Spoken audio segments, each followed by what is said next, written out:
Ava Montgomery had spent 10 years teaching Wall Street that a woman could enter a room full of powerful men, speak softly, and still make every chair around the table shift in fear. At 34, she was the youngest chief executive Montgomery Capital had ever seen. The face of a banking empire built on polished marble private elevators, quiet threats, and signatures worth more than most people would earn in a lifetime. Her name glowed above Manhattan in interviews, charity galas, and financial magazines that called her the Ice Queen of Wall Street. She never corrected them. Ice did not explain itself. Ice survived. But on the night her life began to fall apart, Ava was not standing behind a glass podium or crossing a trading floor beneath the admiration of analysts. She was alone on a rain-slick sidewalk 3 blocks from her office, her designer heels slipping against the curb, her phone dead in her hand, and her name bleeding across every screen in Times Square under a headline she had not yet had time to understand. Montgomery Capital under federal review. CEO Ava Montgomery, accused of concealing investor losses. The words flashed in white and red above her, like a public sentence. Her younger brother Julian had called only minutes earlier. His voice had trembled with the perfect measure of panic. He told her he was sorry. He told her documents had surfaced. He told her the board was meeting without her. Then he hung up before she could ask the one question that mattered: what had he done? A black car rolled too slowly beside the curb. Ava saw its reflection first in the window of a closed jewelry store. The back door opened. 2 men stepped out dressed too plainly for that part of Manhattan and too calmly for the weather. One called her name. Not Miss Montgomery. Not ma'am. Ava. As if he knew her. As if he had been sent. She turned toward this avenue, but the street was almost empty. Rain blurred the headlights. Her breath caught not from fear, but from the shock of realizing that power, money, reputation, and a locked penthouse 37 floors above the city meant nothing on a deserted sidewalk at midnight. Then a man in an old army green coat stepped out from the steam rising near a subway grate.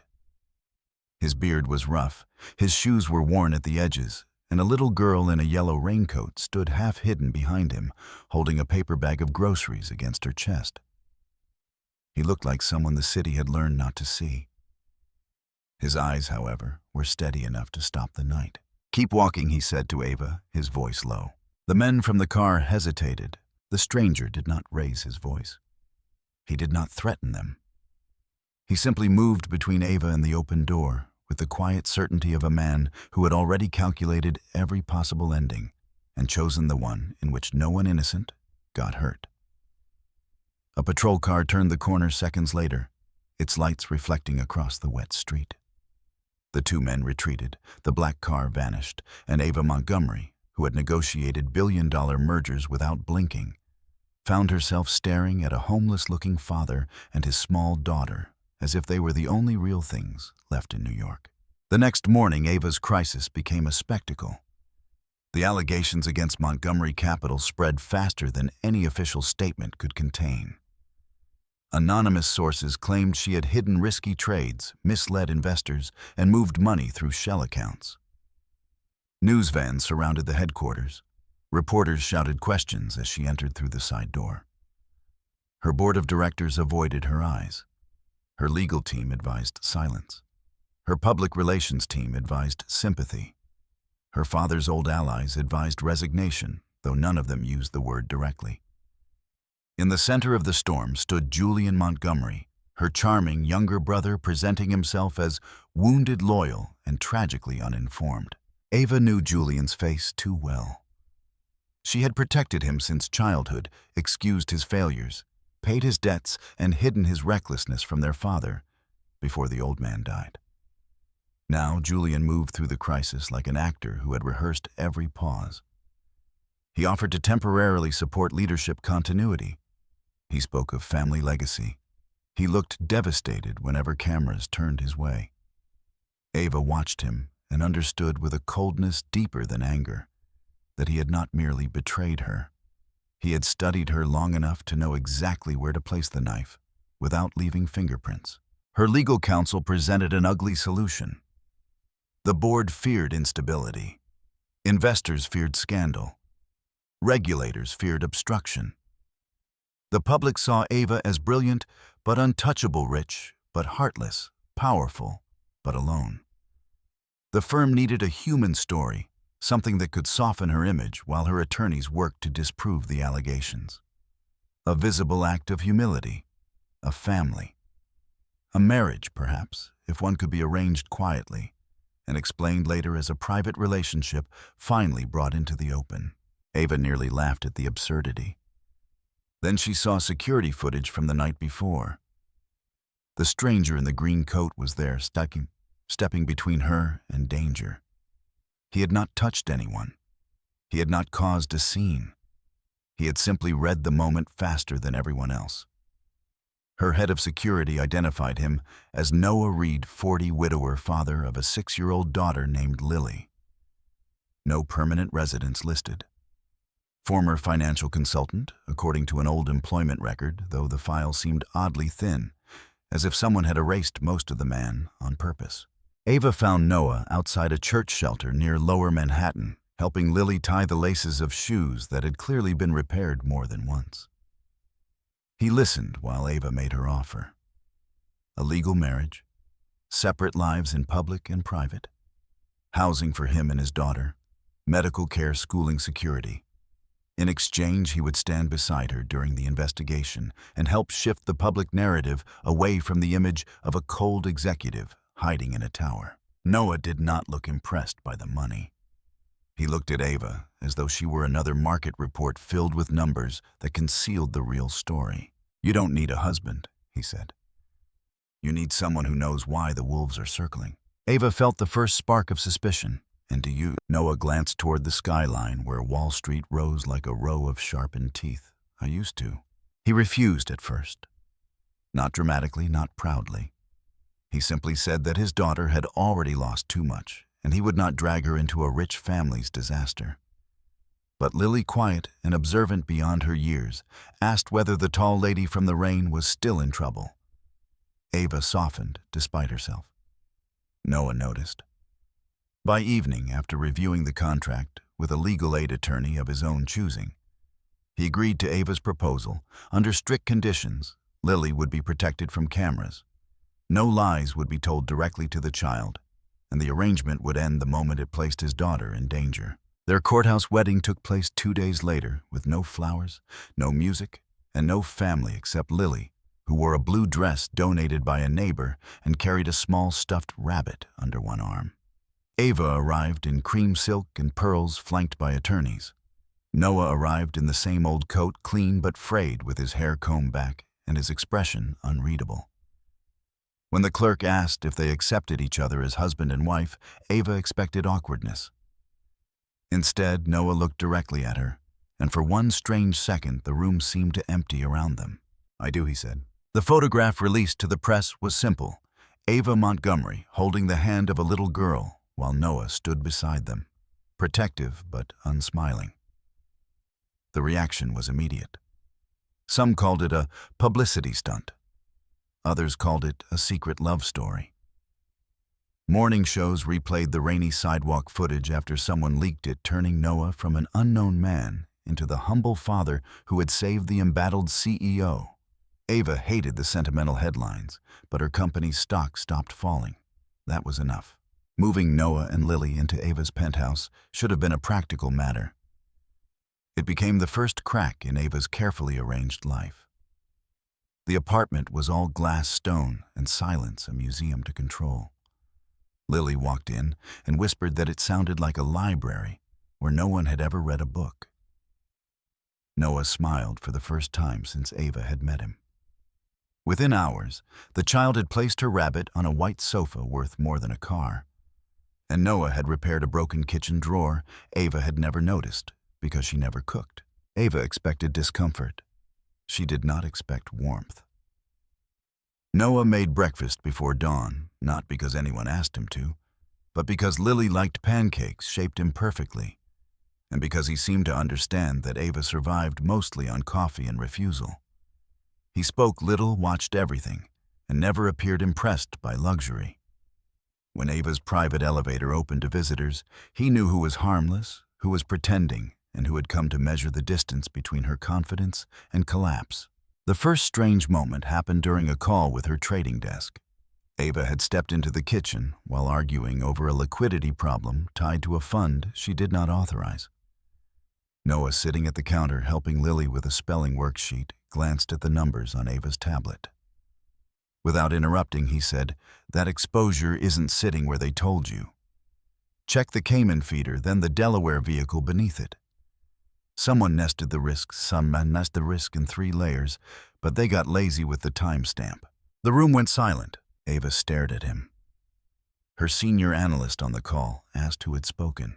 "No one," Ava said, and ended the meeting. Noah returned to Lily's worksheet as if he had only commented on the weather. After that, Ava began watching him as closely as he watched the world.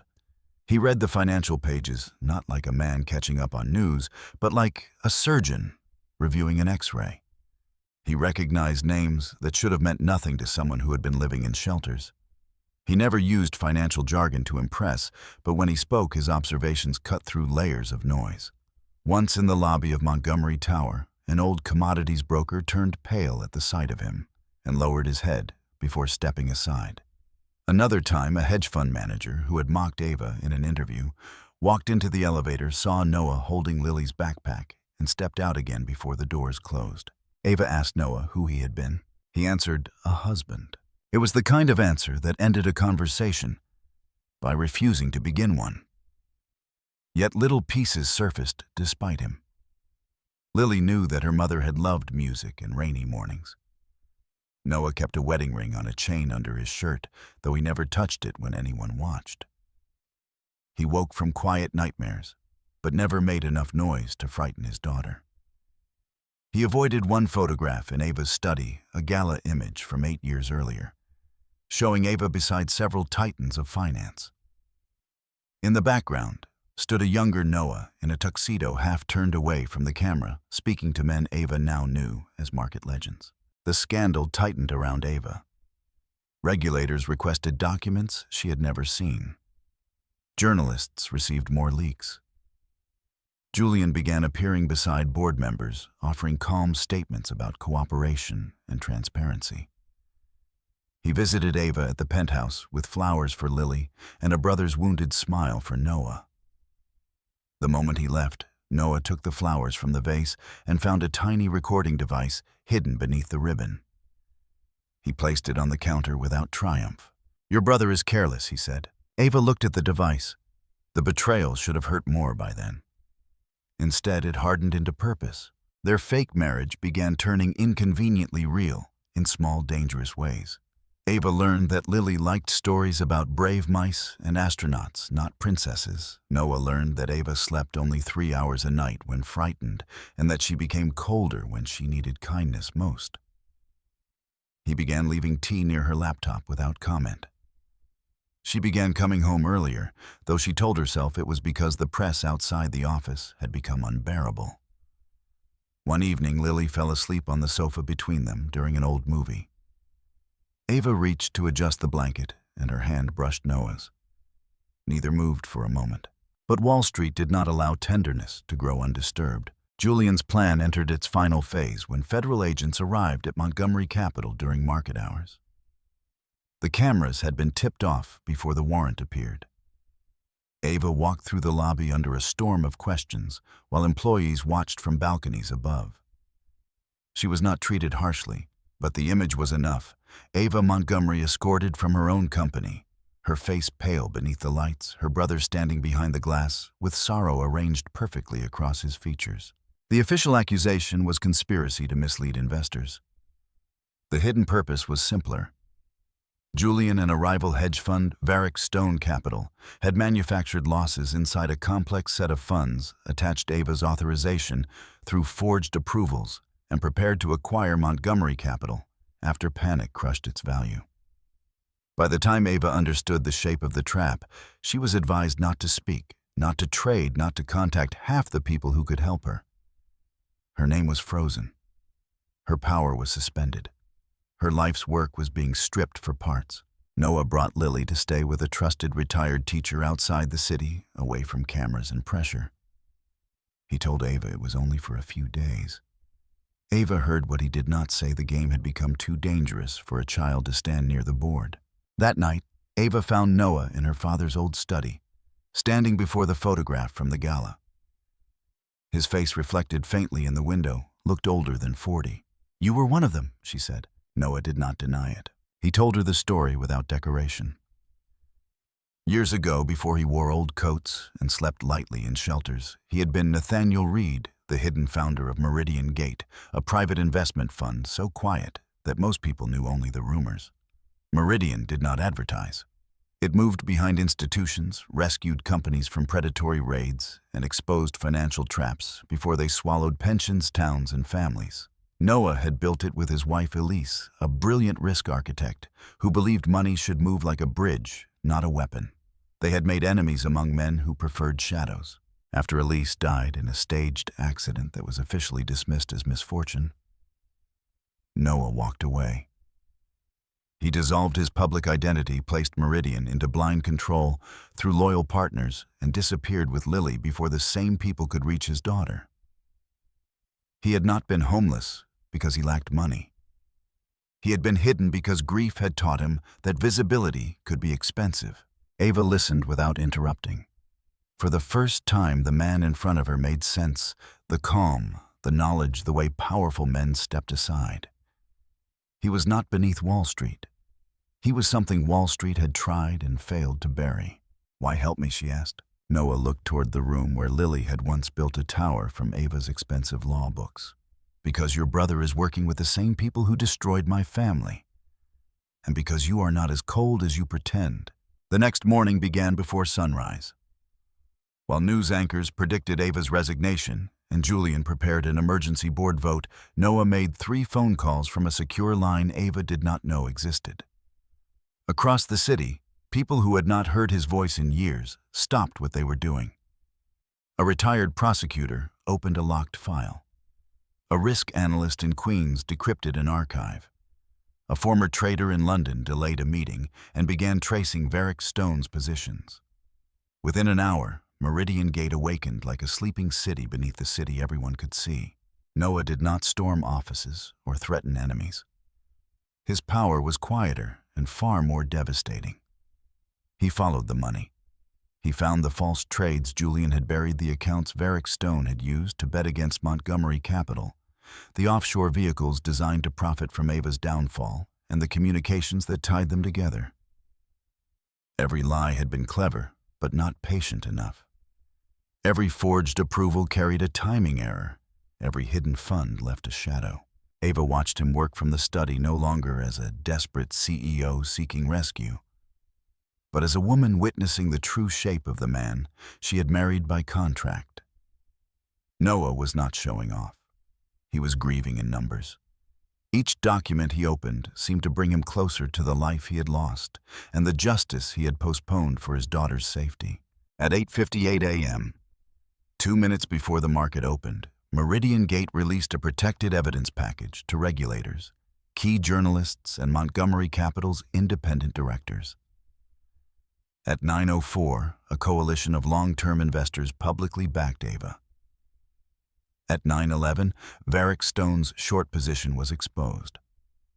At 9:20, trading in several related instruments was halted pending review. By 10 o'clock, the board vote to remove Ava collapsed. By noon, Julian Montgomery was no longer giving statements. He was sitting in a conference room with attorneys who had stopped calling him brilliant. The confrontation came not in a dark alley or a dramatic rooftop, but in the Montgomery boardroom, beneath portraits of men who had mistaken inheritance for character. Julian arrived pale, angry, and still arrogant enough to believe emotion could save him. He accused Ava of using a stranger to destroy her own family.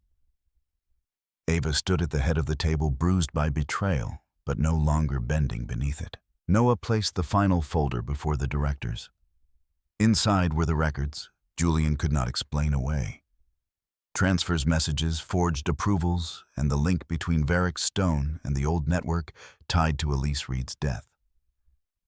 There was no shouting. That made it worse. The quiet in the room became a verdict. Julian looked at Ava, then not as a brother but as a man, realizing the person he underestimated had survived him. Ava did not insult him. She did not celebrate. She only said that their father had given them both a name, and Julian had chosen to sell his. The authorities would handle the rest. Montgomery Capital would recover. The investors would be protected. The people who had used the company as a weapon would face consequences in courtrooms, not in whispers. For Noah, the victory was more complicated.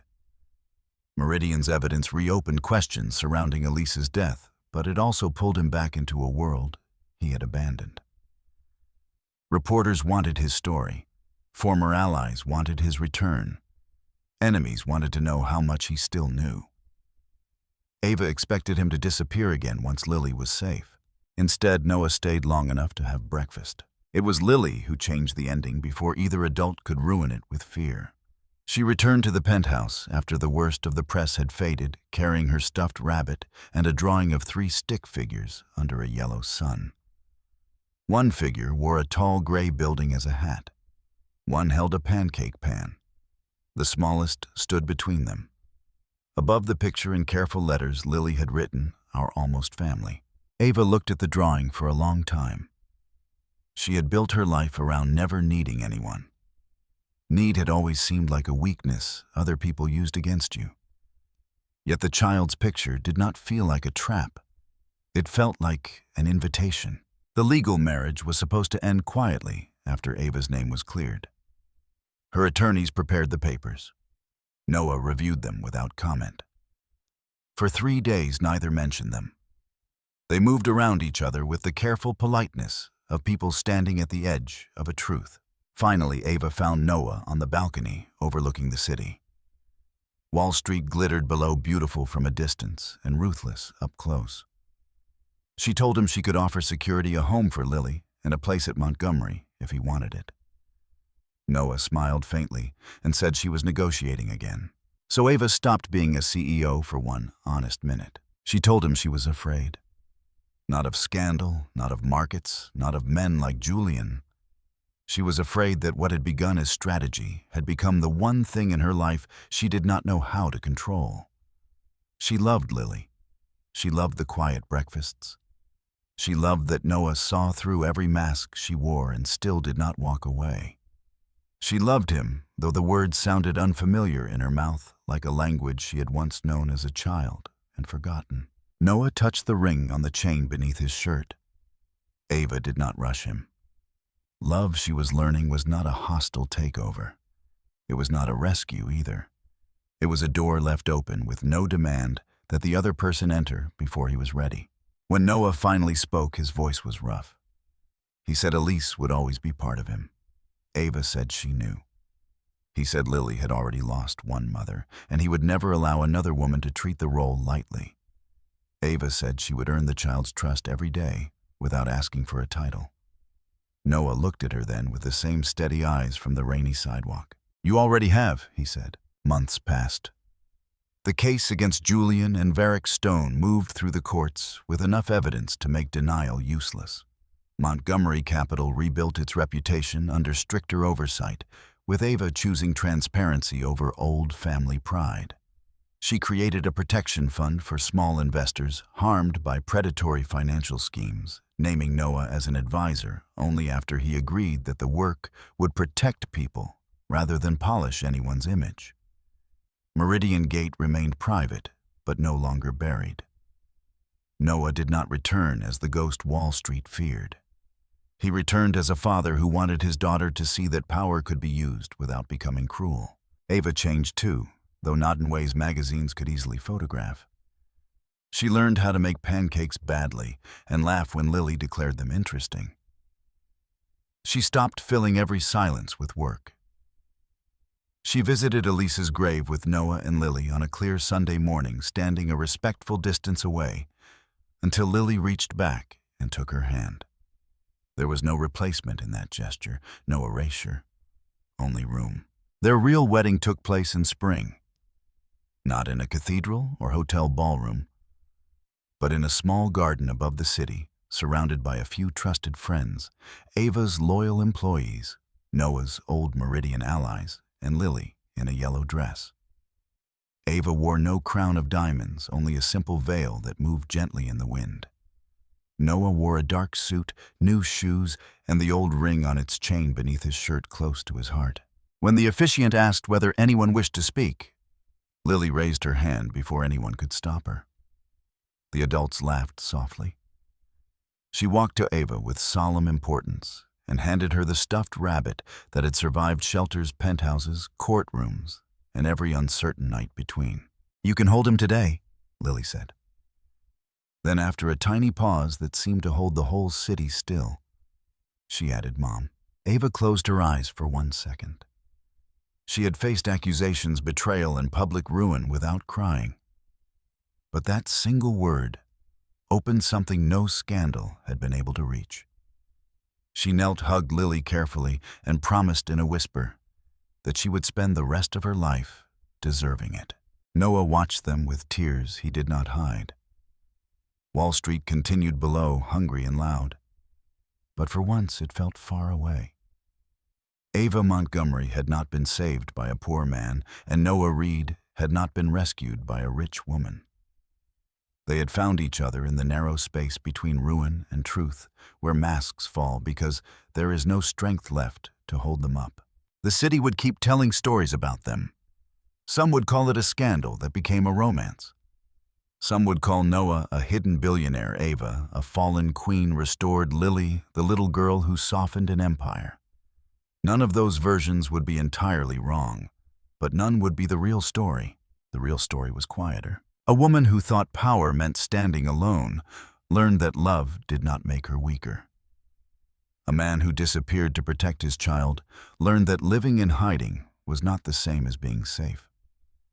A little girl who had lost too much found a home with windows full of morning light pancakes on the stove, and 2 adults who always came back when they promised they would.